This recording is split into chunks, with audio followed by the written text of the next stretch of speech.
The New King James.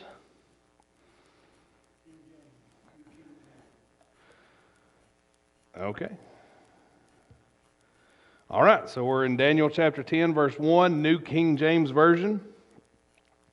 In the 3rd year of Cyrus, king of Persia, a message was revealed to Daniel, whose name was called Belteshazzar. The message was true, but the appointed time was long, and he understood the message and had understanding of the vision. In those days, I, Daniel, was mourning 3 full weeks. I ate no pleasant food, no meat or wine came into my mouth, nor did I anoint myself at all, till 3 weeks were fulfilled. Now, an explanation there is the fact that he's not necessarily mourning the loss of something, but he was fasting to get an answer from God. Okay, I think other versions of that actually say that he was fasting for a purpose because he needed more of a deeper understanding of what that vision was and what it meant. And again, I'm going to say how significant this is, that this is repeated again in the book of Daniel. And we can all take note of this, because when Jesus is saying there's certain steps that you must follow to be a Christ-like person, one is prayer, one is fasting, and one is giving.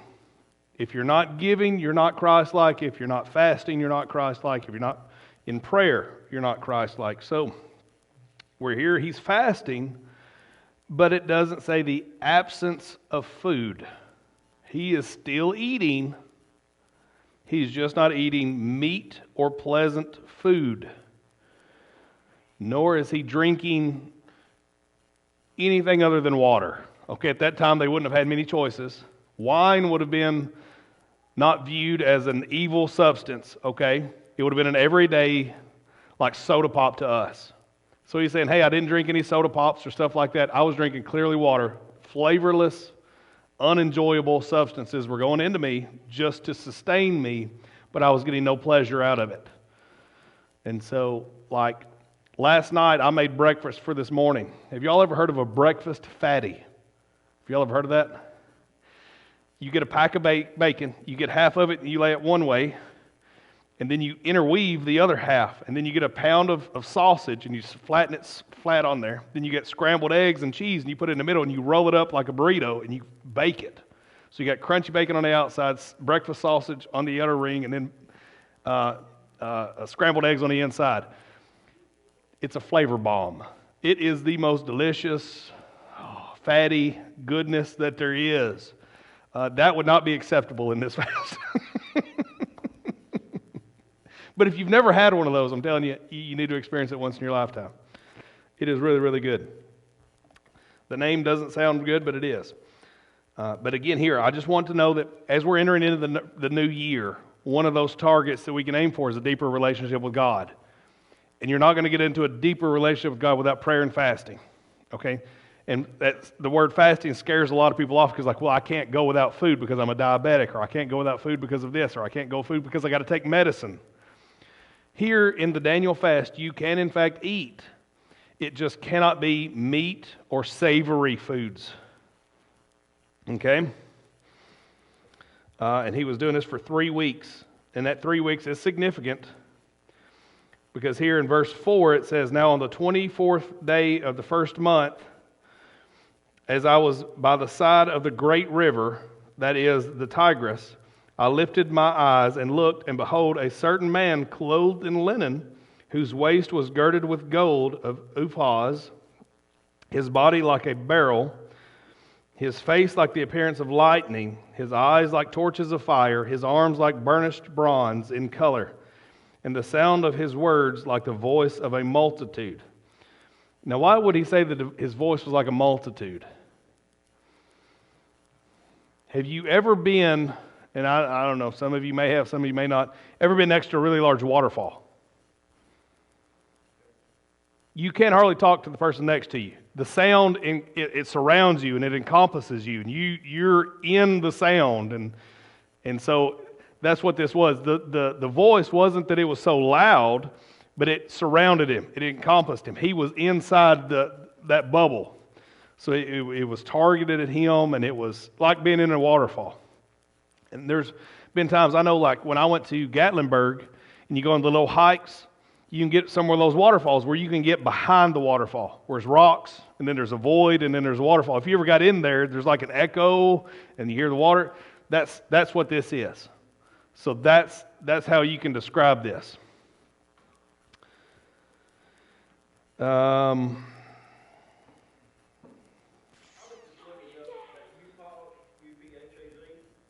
Yeah.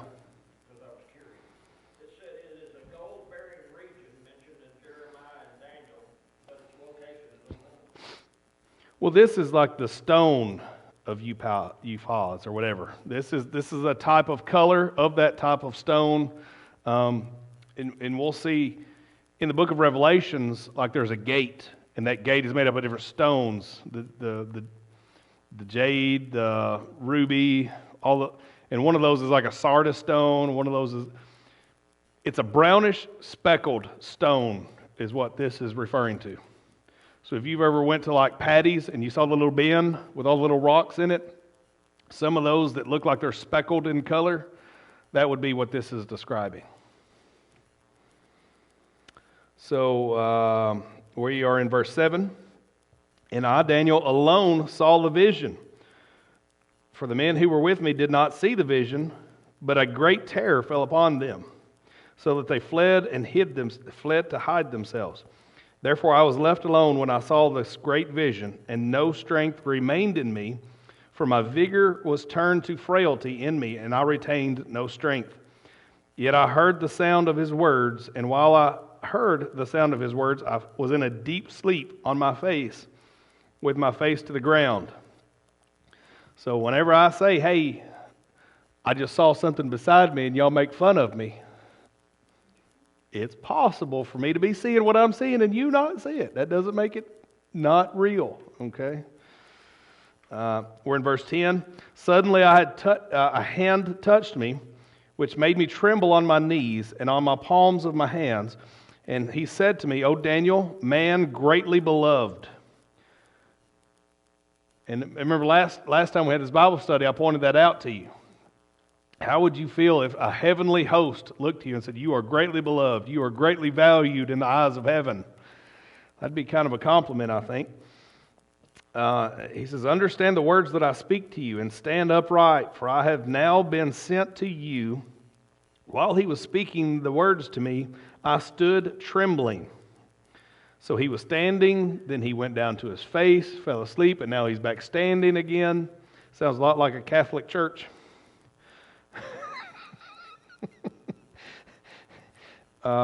Then he said to me, do not fear, Daniel, for from the first day that you set your heart to understand and to humble yourself before God, your words were heard, and I have come because of your words.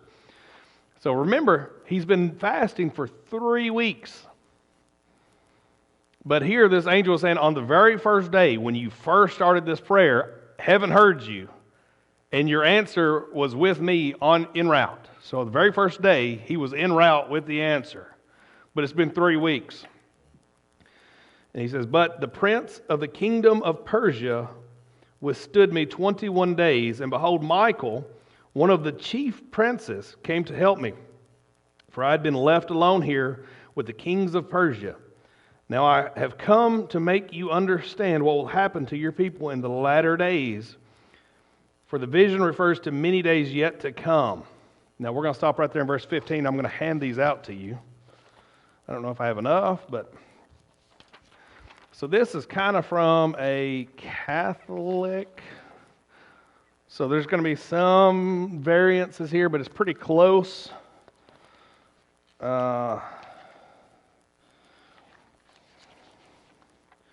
These are going to be descriptions of heavenly bodies or heavenly hosts.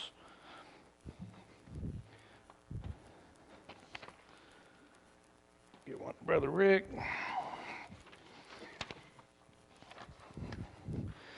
And so what you'll see here is there's 3 major categories of angelic beings, hosts, and in the big dark little descriptions, it says the first triad, or the first part of the threes.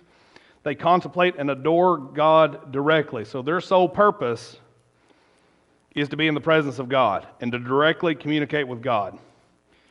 The second triad fulfill God's plan in the universe. So their job are dominions, virtues, and powers. Now, if y'all remember in all these other Bible studies that I've talked to you, is most Christians perceive that there is only one angelic species, right?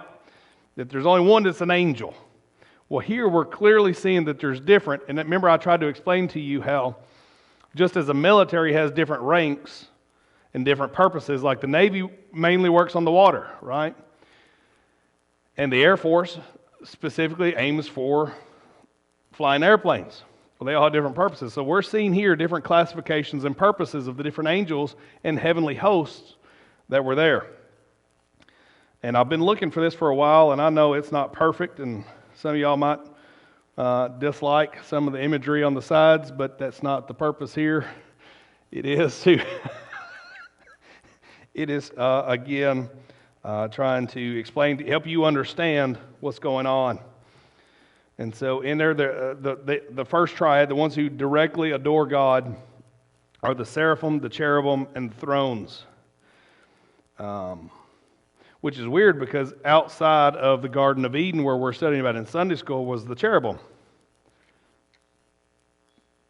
Which is odd, but anyway. And then in the second triad, they fulfill God's plan in the universe. So these are like when the book of Revelation describes the four winds at the four corners of the earth, and they control the weather, right?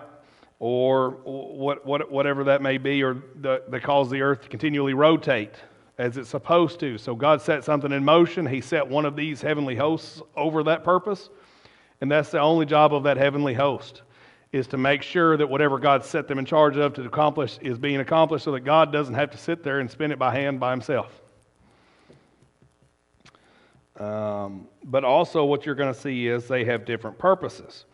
And so if you'll look at the bottom, it says the third triad interact with and serve humanity closely. And if you look, one of those, the top one is principalities.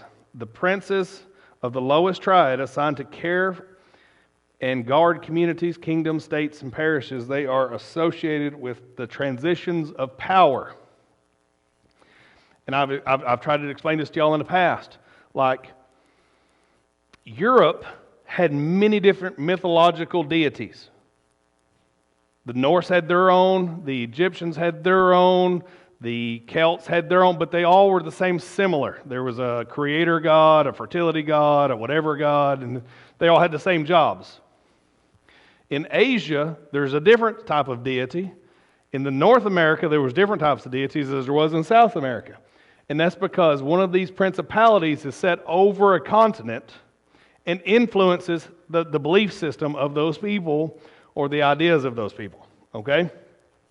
It's described in the Bible. If you look at Ephesians, where's my notes? We're not going to get through Daniel tonight. Ephesians 1.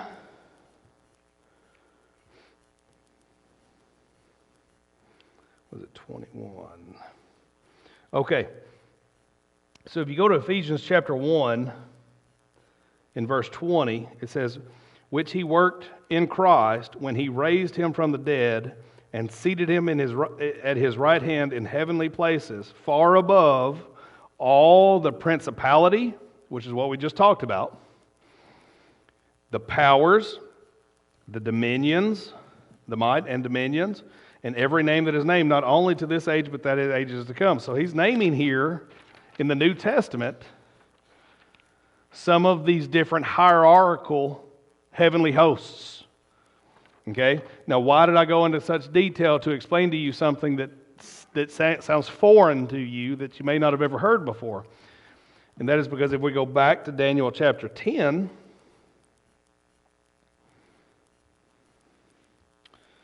then, let's see here. Okay. In verse 12, do not fear, Daniel, for the first day that you set your heart to understand it, to humble yourself before God. How did he humble himself? By fasting and praying, okay? So, we're going to sidetrack here, rabbit trail again. The Bible says in the New Testament that we are to humble ourselves before God. Y'all ever heard that before? Well, here it's saying in order for Daniel to humble himself, he fasted. Now we're putting pieces together. Right? So again, this is my goal this year, is to help us figure out how to apply the Bible, not just read the Bible. How are we going to apply it to our life? Well, now, if we're to humble ourselves before God, and this is saying Daniel humbled himself before God by fasting and seeking his face, maybe that's what we're supposed to do. So maybe we should all try that this year. He humbled himself before your God. Your words were heard, and I have come because of your words. But the prince of the kingdom of Persia withstood me 21 days. Well, if you'll look here at this on your paper, the third one from the bottom, it says princes of the lowest triad. So now you're seeing that the princes are even more powerful than the archangels. Because I've always wondered why Michael just didn't wipe the floor with him. Because if you'll notice, Gabriel's an archangel too, and this principality held Gabriel hostage for 21 days, and Gabriel couldn't overcome him, but Gabriel was an archangel. And in my mind, I'm thinking, well, archangels are the highest, most powerful angels. But he couldn't overcome this principality over Persia, which is the Middle East.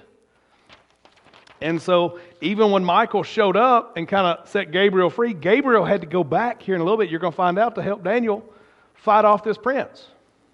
And that's not Satan. This prince of the kingdom of Persia is not Satan. It is a fallen angel that is one of these principalities that Satan took with him when he failed, that is holding this region. Am I leading y'all into a direction that y'all have never heard before? Have any of y'all ever heard this, followed this? Okay, okay, so we're good. So he withstood me for 21 days, and behold, Michael, one of the chief princes, came to help me. For I had been left alone there with the kings of Persia. So not only was he there, but the kings of Persia are also being persecuted by this principality. Okay? So all of the kings, so that helps you understand that when we see our government maybe possibly being corrupt, it's possible that the evil principality over America is influencing our government in the same way that it was trying to influence Persia here. Okay, so just keep that in mind. In verse 14, now I have come to make you understand what will happen to your people in the latter days. Now, as we're getting ready to get into this, we're getting ready to, in chapter 11 and 12, talk about tribulation. Okay, Jews believed, as what we're getting ready to find out. And so Jews believe differently, and a lot of Christians believe that the end days will happen like this, okay? And this is getting ready to tell you that Jesus came at the end of tribulation. The Christ, the Messiah, will come at the end of tribulation to end all the problems, solve all the world, set up His kingdom, and live forever and ever and ever. Now, again, there's three theories on the end of the world. We talked about those when we did our Revelation Bible study. There's Jesus comes for the rapture first, then the tribulation, and then He comes back with the people that were raptured to fight at the second coming after tribulation. That's what I believe. And that's what a lot of people believe, that we are going to get raptured first, because in the first 3 chapters of Revelations, the church is mentioned. And then it's not mentioned again until chapter 19, after tribulation, when Jesus comes back. But I want you to read here that this is specifically talking to the people of Israel. And why is that significant? Why am I stopping the Bible study that I'm in a hurry to finish to explain that to you? Because in the book of Revelations, remember, tribulation was for the Jews to bring them back to God. So tribulation isn't to help save the lost people. It's to help reclaim the Jews, to help them understand through prophecy what's happening, and it's time to get right with God before He comes back. And that's why it talks about at the end of Revelations how all of the Jews come back to God's protection to fulfill the promise. Okay? So when this talks about, hey, I'm talking to you, people of Israel, He is. This isn't talking to you and I. He's talking to the people of Israel who will go through the tribulation. Okay? It's very important for us to know that. Again, in 14, now I have come to make you understand what will happen to your people in the latter days. For your vision refers to many days yet to come. When he had spoken such words to me, I turned my face towards the ground and became speechless. And suddenly, one having the likeness of the sons of men touched my lips. Now, this is more than likely an angel, just your every ordinary, average angel, which were always commonly confused with people. And in the Old Testament, we see that they show up all the time. And in the New Testament, it says, you be careful how you treat people in public because you could be entertaining angels and not know it, okay? So he looks like he's like one of the sons of men. He touched my lips. Then I opened my mouth and spoke, saying to him who stood before me, my Lord, because of the vision, my sorrows have overwhelmed me, and I have retained no strength. For how can this servant of my Lord talk with you, my Lord? As for me, no strength remains in me now, nor is there any breath left in me. Then again, the one having the likeness of a man touched me and strengthened me. And he said to me, O man, greatly beloved, fear not, peace be to you. Be strong, yes, be strong. But when he spoke to me, I was strengthened, and said, Let my Lord speak, for you have strengthened me. Then he said, Do you not know why I have come to you? And now I must return to fight. Oh, so this is Michael. And then he says, And now I must return to fight with the prince of Persia. And when I have gone forth, indeed, the prince of Greece will come. And I will tell you what is noted in the scripture of truth. No one upholds me against these except Michael, your prince. Okay. So now he's saying, hey, he's going to go back and fight the prince of Persia, which he just fought with, right? But now when he goes back, now the prince of Greece is coming too. So now there's two evil principalities that are going to be colliding, and he's going to have to fight both of them.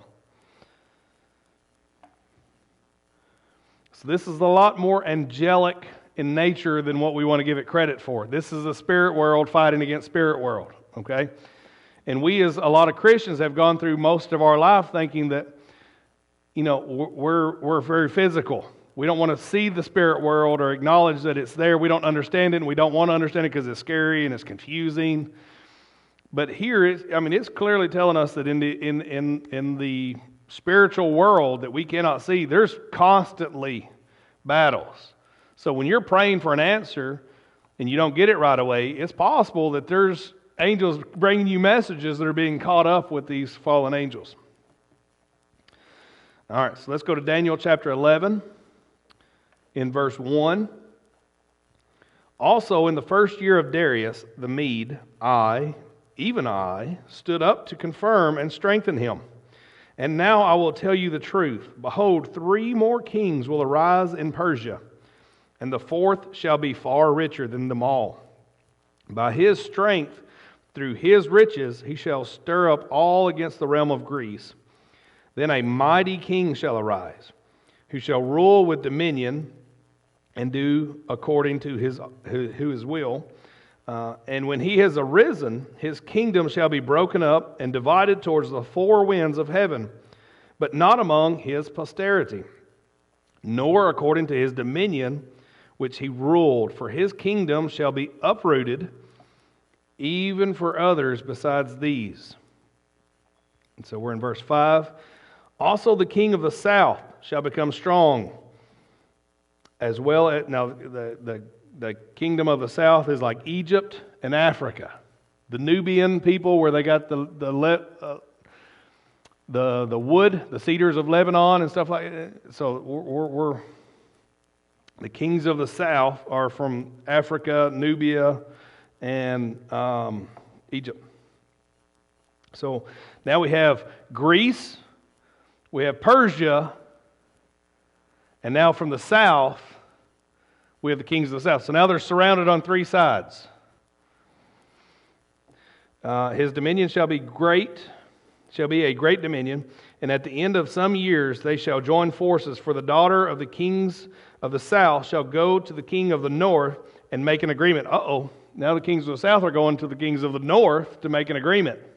So now they will be completely surrounded to make an agreement. But she shall not retain the power of her authority, and neither he nor his authority shall stand, but she shall be given up with those who brought her, and with him who begot her, and with him who strengthened her in those times.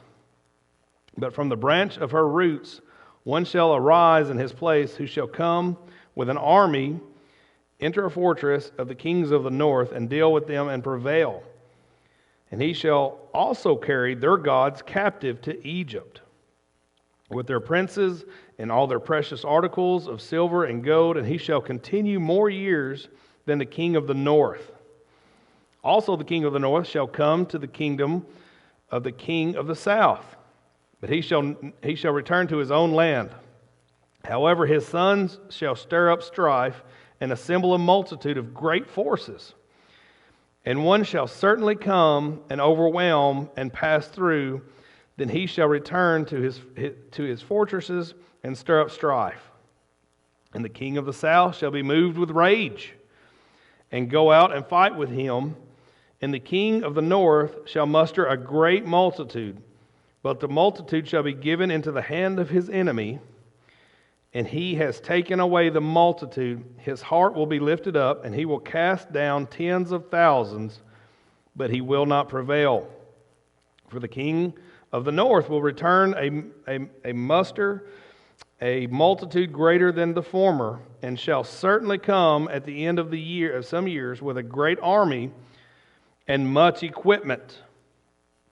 Now in those times shall rise up against the king of the south also violent men of your people shall exalt themselves in fulfillment of the vision, but they shall fall. So the king of the north shall come and build a siege mound and take a fortified city of the forces of the south shall not withstand him. Even his choice troops shall have no strength to resist.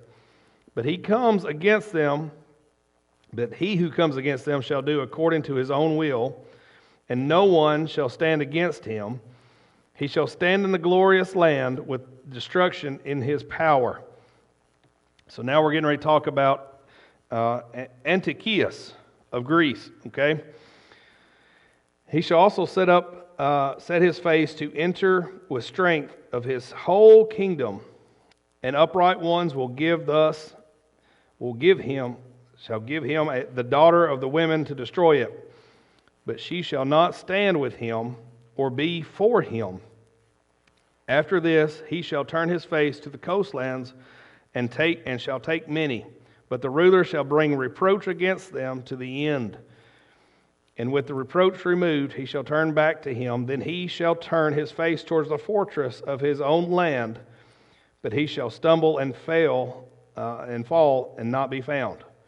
This is a lot of reading. It's really monotonous. It's really boring. So I'm going to stop for a minute and just kind of get you to refocus so you're not zoned out. Yes, sir.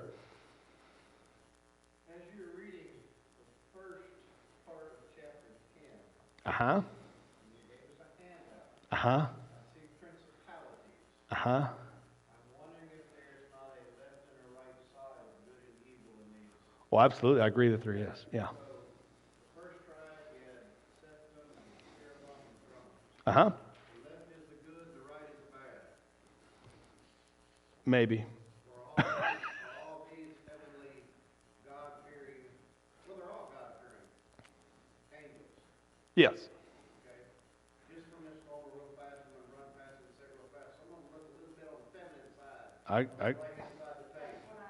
Second, Yes. they were calling them princes, and you said principalities. Uh-huh. And look down at principalities, it says, princes of the lowest triad, Mhm. assigned to care and guard communities, kingdoms, Mhm. states, so forth. All right, so these are angels over these areas. You said that, and I'm following you. Mhm. But then it changed from prince, Mhm. and I'm thinking a prince is what? A child of a king, Mhm. but not necessarily. Well, it could just be a second authority, Okay, a second in command. kings, which are better than princes, or so we've been taught. I, Society right now. So these kings are fighting these principalities and losing. I'm confused. the kings are humans. So be very careful how you interpret princes Yes. and kings. Right. A prince in angelic form is going to whoop a king in a human form.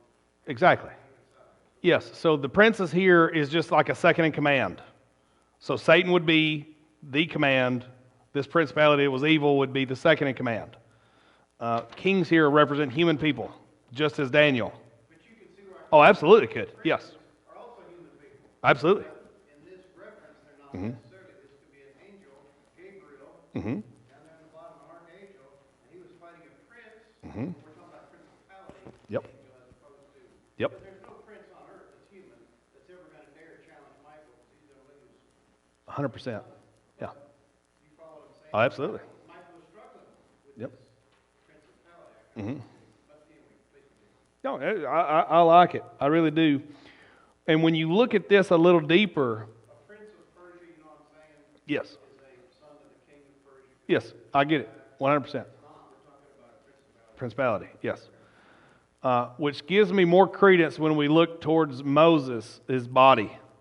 So Satan was trying to find the body of Moses because to the people of Israel, Moses was God. Right? They would follow him and believe anything he said. So Satan was trying to get Moses' body to possess it, to lead the people of Israel astray. And Michael didn't attack him. Michael treated him with a whole lot of respect. And he said, hey, the Lord rebuke you. Now that makes a little more sense if you think about it, because even these principalities who were more powerful than Michael have to answer to Satan. So Satan must be more powerful. I don't know. I don't understand that. I really don't, because later on in the book of Revelations, Michael easily chains Satan and throws him into the bottomless pit. Angels are working from God as a messenger. Mm-hmm. Michael didn't do anything unless God told him. Exactly. If God told him to do it, it really wouldn't matter if it was Michael or if it was whatever. They're going to say period. That's true. Yeah. Well, that's the way I see it. Okay. Maybe we've engaged enough to we can get back to the monotony, or we can just skip it. Because basically what this is it's talking about basically just a battle of all of these north and the south kingdoms. And one of them's going to win, and the other one will win, and it's a constant ongoing struggle. And then eventually one of them loses and gets tired and attacks Israel just for the fun of it. I guess because they were an easy target. Let's go to verse 29. So Daniel chapter 11, verse 29. At the appointed time he shall return and go towards the south, but it shall not be like the former or the latter. For ships from Cyprus shall come against him. Therefore he shall be grieved and return in rage against the holy covenant and do damage. So he shall return and show regard for those who forsake the holy covenant. And the forces shall be mustered by him, and they shall defile the sanctuary fortress. And they shall take away the daily sacrifices, and there will be, and place there the abomination of desolation. So that's where I wanted to get to. Antiochus of Greece was the ruler there of Greece. And he will invade in December the 16th, in the year 167 BC. He set up in the temple itself. He attacked it. And where the burnt offerings were, that big place where they did all of the burnt offerings, Antiochus actually brought in a statue of Zeus and set it on the burnt offering sacrifices. And from that point on, he offered pigs as sacrifices. Now, for those who study Jews have nothing to do with pigs. They are the most unclean animal on the planet. They won't look at them. They won't touch them. They won't do anything. So this altar who is set to God, and God would never accept an unclean sacrifice, right? So now he set up a statue of Zeus to make sacrifices to Zeus in the temple, making unclean sacrifices. That's the abomination of desolation. He brought in a foreign, unknown little g god and sacrificed and worshipped him in the temple itself. So anytime you hear the abomination of desolation, that's what we're talking about here. Anytime, and it doesn't have to be Zeus, it could be any one of the little g gods that you bring in to where you make sacrifices and offerings to God, and you offer them instead sacrifices that are unacceptable in God's eyes. So it's not like they were confusing this with God because they were making offerings that God would have never accepted. And he forced, here's the strange thing, he forced Antiochus forced Jews to make sacrifices with pigs every 25th day of the month, which that was his birthday, the day he was born on the 25th of the month. So every 25th of the month, he would force Jews to do that. And if they didn't do that, they would go off into these rebellious causes, which is why if you read in the Catholic Bibles or in the 1611 King James, which everybody says, oh, you got to be the 1611 King James, and they don't have it, it has in there the first and second Maccabees. Y'all ever heard of the first and second Maccabees? Okay, so those Maccabean rebellious people were tribes who were rebelling against this authority and didn't want to make these other sacrifices. They want to stay loyal to God. It's all because of that. Now, Danny and I were having a conversation earlier, and the reason we don't include those books is because if we were having this conversation about the Bible and then suddenly I took a 2-minute commercial and talked about why snow is detrimental to tomato growth, and how if you have a tomato little growth here and then it snows, you want to cover that up because you don't want the frost. And oh, by the way, now we're back to the abomination of desolation. You go, well, I don't need to talk about tomatoes and snow. That's why those books aren't included into the Bible, okay? Not that they didn't happen, but they just don't really prove a point in the lineal stories and teachings of God, okay? Does that make sense? Man, we covered a lot of ground. They're in the Catholic Bible, and they're in others, and I mean, there's a whole lot of books, but that's why it's not in our Bible now, because it's not necessarily true. We can't prove whether it's true or not, but we do know it teaches us something that's not in the normal Bible, okay? And it leads us in a direction that's not on the same path as the Bible, which is where the Catholic Church gets most of their deviations from us, like purgatory and other things. But anyway, we're good there? So I explained to you now, anytime you read abomination of desolation, that's where you literally go to where you make sacrifices for God and you bring in an idol and you're offering the idol more sacrifices in the place of God. Like going and working overtime when you don't need the money instead of coming to church. That's kind of the same thing. You're putting another idol and your love for money take the place of you coming to church and being here. But in Revelation, the abomination of desolation, when Satan actually goes into the temple himself and sets himself up to be God. Well, he's a little g God, yes. And he will demand that you worship him.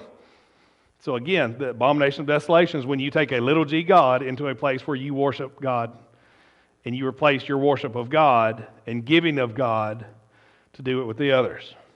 And we could take that into some extremes, and I'm sure if you were in a very legalistic church, they would say, hey, that's the same thing as if you're going hunting or shopping instead of coming to church. You could take that down a long set of roads there. But the abomination of desolation, I mean, it is an abomination. It's not just a little sin. I mean, it's a drastic, you made it, your life's ambition is to worship this instead of God, and you're going to rub it in his face. So, yeah, we covered that. And so I described, again, there's going to be a cluster that fights Antiochus and doesn't do the sacrifices, and then there's going to be a majority that do.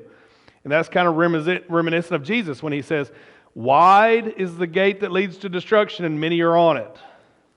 Narrow is the gate that leads, to heaven, and few are on it. So here we see that many people just gave in to Antiochus, and they were doing the sacrifices because they didn't want to stand up and protest. We'll go with the flow. But there was a few who said, I'm going to remain loyal to God regardless. And so here in verse 32, it says, those who do wickedly against the covenant, he shall corrupt with flattery. But the people who know their God shall be strong and carry out great exploits. And those of the people who understand shall instruct many. Yet for many days they shall fall by the sword and flame by captivity and plundering. Now when they fall, they shall be aided with a little help, but many shall join with them by intrigue. And some shall choose those of understanding shall fall, to refine them, purify them, and make them white until the day of the end because it is still for the appointed time. Now, verse 36 here, I think, if I'm not mistaken here, it's been a couple of days since I was here, marks the separation. So up to this point, we're talking about past events, things that were getting ready to happen for Daniel, but have since happened since we've arrived on earth. But I think from 36 on, now he's talking about the future events for us too. Okay, so Revelations. So from up to 36 was from the time of Daniel to the time of Jesus. And now from 36 on, it's our revelations too. Okay, so there's a separation there, if I'm not mistaken. Then the king shall do according to his own will. He shall exalt, magnify himself above every god. Maybe I was wrong. Shall speak blasphemies against the God of gods, and shall prosper till the wrath has been accomplished. What has been determined shall be done, and he shall regard neither God of his fathers, nor the desire of women, nor regard any God, he shall exalt himself above them all. But in their place, I'm sorry, it was 39 instead of 36, because I'm seeing this as I'm coming up on it. But in their place he shall honor a God of fortress, a military, and a God which his fathers did not know, and he shall honor with gold and silver, with precious stones and pleasant things. Thus he shall act against the strongest fortress with a foreign god, which he shall acknowledge and advance in his glory, and he shall cause them to rule over many and divide the land for gain. So again, this isn't the Antichrist. This is a foreshadowing of the Antichrist. Just as Adam was a foreshadowing of Jesus, just as Elijah was a foreshadowing of Jesus, just as David was kind of a foreshadowing of Jesus, this is the foreshadowing that was going to happen after Daniel, but before Jesus. So this is what's happening there, but it's a foreshadowing of what's going to happen in the book of Revelations. And now he says in verse 40, at the time of the end, the king of the south shall attack him, and the king of the north shall come against him like a whirlwind, with chariots, horsemen, and with many ships. He shall enter the countries, overwhelm them, and pass through. He shall also enter the glorious land, and many countries shall be overthrown. But these shall escape from his hand: Edom, Moab, the prominent people of Ammon. He shall stretch out his hand against the countries, and the land of Egypt shall not escape. He shall have power over the treasures of gold and silver, and over all the precious things of Egypt. Also the Libyans and the Ethiopians shall follow at his heels. But news from the east and of the north shall trouble him. Therefore he shall go out with a great fury, and to destroy and annihilate many. He shall plant the tents of his palace between the seas, the glorious holy mountain. Yet he shall come to his end, and no one will help him. Whew, that's a lot of reading. And it's not very exciting reading. Okay, so this next one is only 13 verses. So I'm going to read through this real quick. We got 10 minutes, and we're going to wrap it up. The whole chapter of chapter 12. At that time Michael shall stand up, the great prince who stands watch over the sons of your people. So this almost sounds like Michael is the archangel that watches over all of Israel. And there shall be a time of trouble, such as it never was seen, such as never was since there was a nation. Even to that time, and at that time your people shall be delivered, everyone who is found written in the book, and many of those who sleep in the dust of the earth shall awake, some to everlasting life, some to shame and everlasting contempt. Those who are wise shall shine like the brightness of the firmament, and those who turn many to righteousness, like the stars forever and ever. But you, Daniel, shut up the words and seal the book until the time of the end. Many shall run to and fro, and knowledge shall increase. Then I, Daniel, looked, and there stood two others, one on this riverbank and the other on that riverbank. And one said to the man clothed in linen, who was above the waters of the river, "How long shall the firmament of these wonders be?" Then I heard the man clothed in linen, who was above the waters of the river, when he held up his right hand and his left hand to heaven, and swore by him who lives forever, "It shall be for a time, times, and half a time." So, 7 years. "And when the power of the holy people has been completely shattered, all these things shall be finished. Although I heard, I did not understand. Then I said, 'My Lord, what shall be the end of these things?' And he said, 'Go your way, Daniel, for the words are closed up and sealed to the end until the time of the end. Many shall be purified, made white, and refined, but the wicked shall do wickedly, and none of the wicked shall understand, but the wise shall understand. And from the time that the daily sacrifice was taken away," again, that sacrifice was taken away on December 16th in the year 167 BC, when Antiochus put that abomination of desolation, Zeus. And so it says in verse 11, "And from the time that the daily sacrifice is taken away and the abomination of desolation is set up, there shall be 1,290 days. Blessed is he who waits and comes to the 1,335 days. But go your way till the end, for you shall rest, and will arise to your inheritance at the end of your days."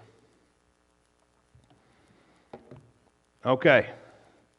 So again, all of that being said, at the end of tribulation is when Jesus comes back to get the Jews. And that's why they never accepted Jesus when he came the first time. Because the Messiah, according to Daniel, will only come after tribulation. And so we as Christians who know that Jesus was the Christ, he was the Messiah, has promised to come back and get us, the church, before tribulation. So the hence makes tribulation is only for the purification of the Jews. Now you know more in this room than 90% of all Christians. So you ought to feel elite, specialized. Y'all don't look impressed. Is this talking about the 7-year tribulation? Yeah. So is it the 1290 that ends the 7 years, or the 1335? I would have to look. It doesn't matter. The main takeaways from this were that there are, in fact, different levels of angels, as I've tried to explain to y'all, and I finally found something that you can look at and visually see that there's a difference of angels. And you will see in Ezekiel that there was different angels described, as one was the wheels inside the wheels, and there was a presence that hovered over them.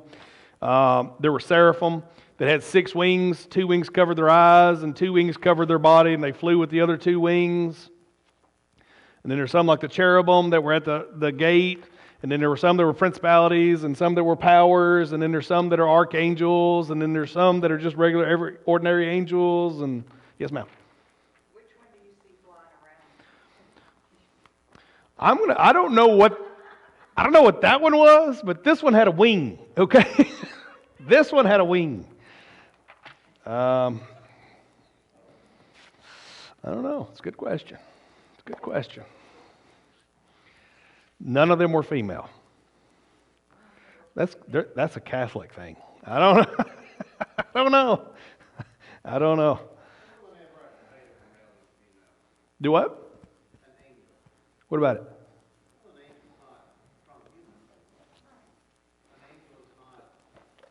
Then why does it always say he?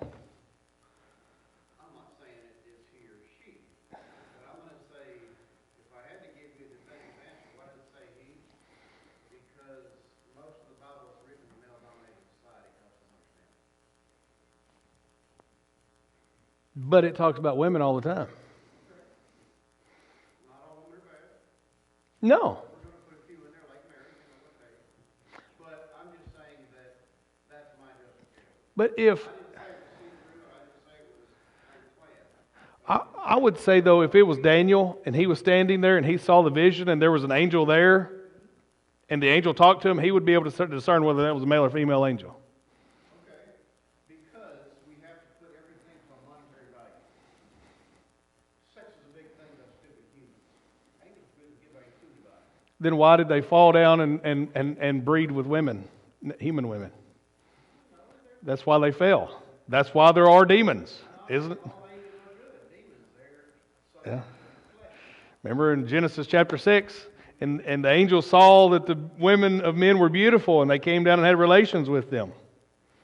Okay, so yeah, I mean, even angels have desires, physical desires. And why would they have relations with the women? Human women, if they were female angels. And how could they create offspring? How did the angels reproduce? I don't know. It's not told. I don't know. I'm just saying that in a more angelic thing, male and female gender is not an issue. Because he's going to wipe our eyes and take all the troublesome things we carry on to and hang on to the death of our family members, our parents, our children, this, that, and the other. And that's going to bring a tear to our eye. He's going to be able to wipe that away. I'm going to think that the fascination with gender is also going to go with that. Distraction, period. Here's my question to you. In creation, God created man. He said, now he created man, and he said it was good. He's like us, right? We're going to make someone like us. He created a man. And then he saw that the man was lonely, and so he created a perfect match, counterpart to help him. Not that she would be the same as God or the same as the angels, but she would be a perfect complement to Adam. She was a perfect complement. Complement. Not that she was perfect. She was a perfect complement.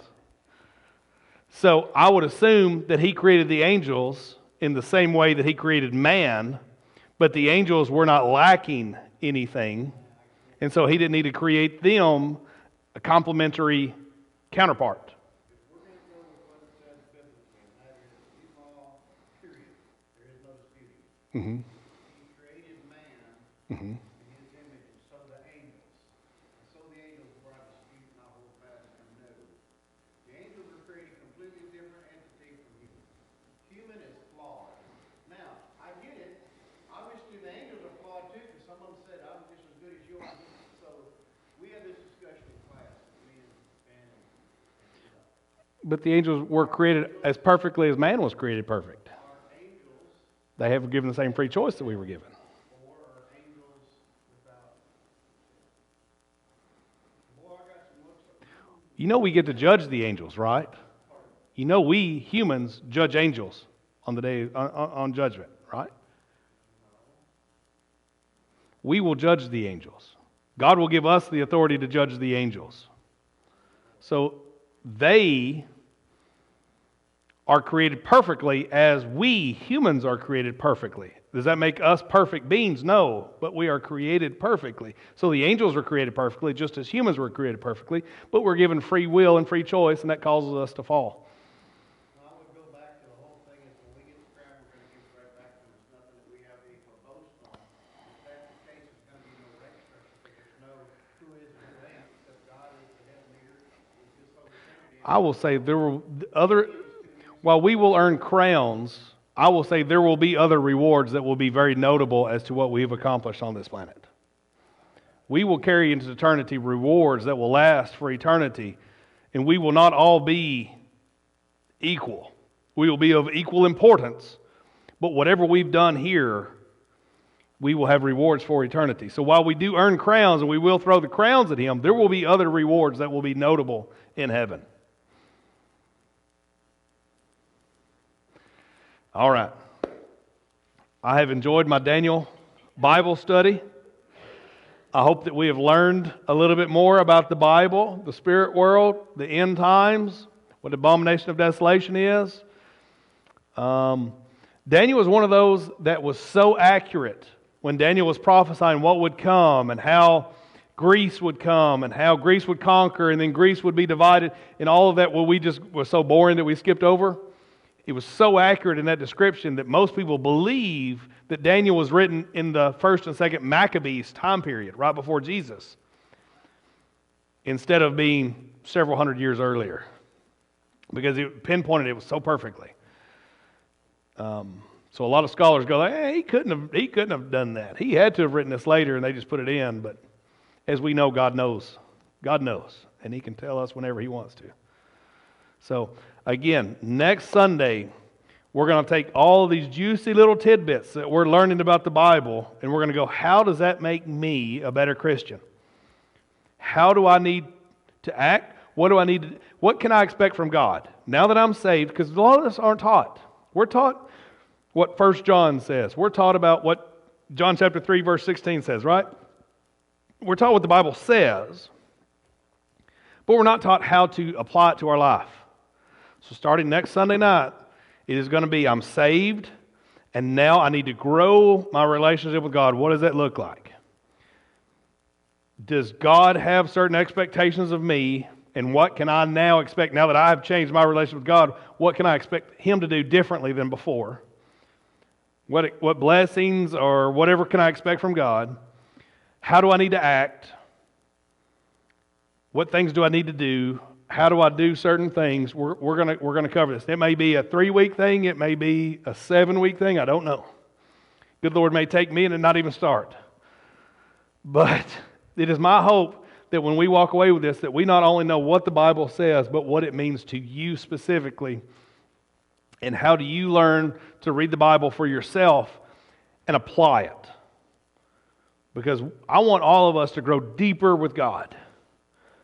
I would love if everyone in this room could walk up and mentor anyone and that person see Jesus in you. And you to be able to have... I would love for each and every one of us to be able to go into our prayer closet and talk with God is just the same as I can talk with you. For you to learn what God's voice sounds like, and for you to learn how to ask God for the things, and how God can respond to you. Because I talk to God. I hear God talk to me all the time. God talks to me as clearly as I'm talking to you. And He can talk to you the same way, and He probably is. You're just not listening the right way. You're not expecting it a certain way. And maybe you might be confusing that with your own thoughts. So those are some of the things that I want us to learn. Developing our ability to communicate with God, to listen to God, to apply what He's teaching us abstractly here and apply it directly to us there. Because we have the power source. We have the extension cord. We need to learn how to plug in the extension cord into the power source. It's not good to have a power source, and it's not good to just have an extension cord if you're not going to plug them in, okay? So my hope is that we plug in.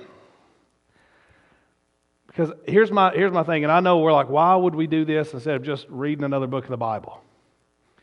Why? Because we in church don't teach discipleship. We in church don't teach to dig in.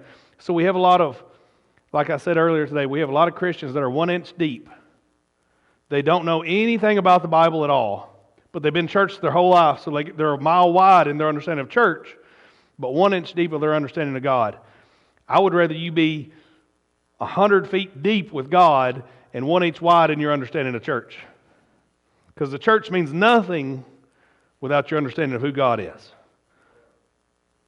So your understanding of God should determine your understanding of church, and not your understanding of church should determine your relationship with God. So that's the dynamic that I'm hoping to shift. We good? Does that sound interesting to anybody? Or is that like, I don't want to be there for that one? I already know. I've been to church for 60 years. I know. You know, one of my MBA classes, they taught me, say, when you learn something, you learn it again. And then when you think you learn it again. And you learn it again and again and again and again and again. And a good leader will tell you once, tell you again, and keep telling you as you're doing it, every time you do it, and then repeat it with you, and then repeat it with you until it's like memory, muscle memory. That's what I'm hoping this is. If you know it, great. If you don't know it, even better.